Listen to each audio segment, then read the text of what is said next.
Luís Carlos Prestes e a fraude moral do revolucionário profissional. Edson Pinto Coelho em Lívia Mafalda.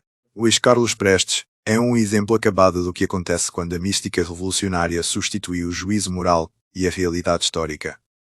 A sua figura foi artificialmente elevada ao estatuto de herói nacional, não por aquilo que construiu, mas precisamente pelo que ajudou a destruir, a noção de responsabilidade política ancorada na verdade, na nação e na ordem concreta da vida social. Prestes nunca foi um democrata, apesar de ocasionalmente ter usado a palavra democracia como disfarce retórico. Foi, desde o momento em que se converteu ao comunismo, um militante ideológico integral, fiel não ao Brasil, mas a uma abstração revolucionária importada, moldada nos gabinetes de Moscovo e sustentada por uma fé cega na inevitabilidade histórica do socialismo. A sua visão do mundo não partia do povo real, mas de um povo imaginário, construído para justificar a tomada do poder por uma elite autoproclamada esclarecida. A coluna Prestes, frequentemente romantizada, não foi uma epopeia moral, mas um sintoma do messianismo político que marcaria toda a sua vida. Já ali se insinuava a convicção de que a lei, as instituições e a ordem social podiam ser atropeladas em nome de um bem maior, indefinido. Essa lógica amadureceria plenamente na intentona comunista de 1935, uma tentativa irresponsável de golpe armado, sem apoio popular, que custou vidas e forneceu munição política ao autoritarismo que se seguiu. Prestes não foi vítima da história. Foi um dos seus incendiários. A adesão incondicional à União Soviética expõe o núcleo do seu problema moral. Prestes denunciava o imperialismo ocidental enquanto justificava ou silenciava diante de expurgos, invasões, campos de trabalho forçado e massacres promovidos pelo socialismo real. Essa duplicidade não é erro de análise, é vício de caráter intelectual. Quando a ideologia passa a determinar o que é verdade e o que é mentira, a consciência torna-se descartável. A constante invocação do inimigo interno, próxima da noção de quinta coluna, revela outro traço típico do revolucionário profissional, a incapacidade de conviver com dissenso. Para Prestes, quem não aderisse à causa era reacionário, burguês, traidor ou agente do imperialismo. Essa mentalidade não produz libertação, produz medo, vigilância e perseguição. É o embrião de todo o totalitarismo, ainda que mascarado de justiça social. Não menos grave é o facto de Prestes falar incessantemente em nome dos trabalhadores, sem jamais ter partilhado da sua experiência concreta. A sua relação com o povo foi sempre instrumental. O povo era massa, nunca sujeito. Meio para a revolução, nunca fim moral.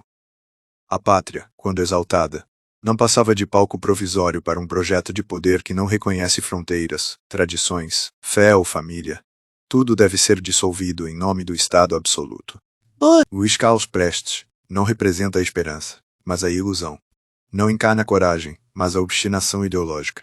A sua herança não é a emancipação do Brasil, mas a introdução persistente de uma cultura política baseada no ressentimento, na mentira histórica e na guerra permanente contra inimigos reais ou imaginários. A verdadeira crítica a Prestes começa quando se recusa a mitologia e se encara o óbvio. Não foi um herói traído pela história, mas um homem que traiu a realidade em nome de uma ideia. Pós-fácil, por Lívia Mafalda. A Aliança Nacional Libertadora ANL, exaltada por alguns como um farol de esperança contra o autoritarismo, não passa de uma das mais astutas fraudes ideológicas da história brasileira. Fundada em 1935 segundo Adobe o pretexto de unir forças antifascistas, a ANL foi, na verdade, um instrumento manipulador nas mãos do Partido Comunista Brasileiro, PCB, orquestrado por Luís Carlos Prestes e inspirado diretamente nos ditames de Moscou. Seu lema, pão, terra e liberdade, ecoava como um grito popular, mas sua essência era o oposto.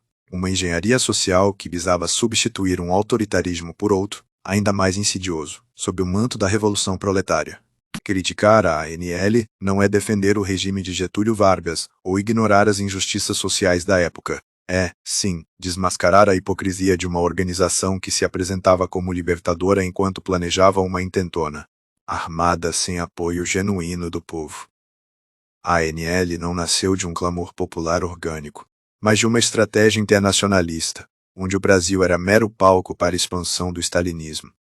Seus líderes, como Prestes, pregavam a democracia popular enquanto silenciavam dissidentes internos e justificavam os horrores soviéticos, expurgos, fome coletiva e gulags, como necessidades históricas.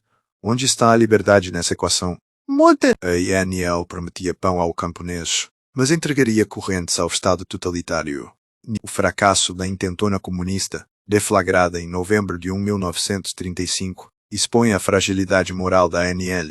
Sem base social sólida, o levante resultou em violência gratuita, mortes desnecessárias, e o fortalecimento do regime que diziam combater.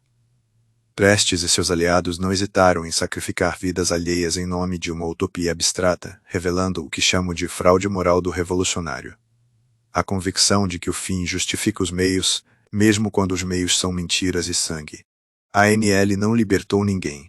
Ao contrário, forneceu munição para a repressão do Estado Novo, prolongando o sofrimento do povo que alegava representar. Lívia Mafalda, em reflexão.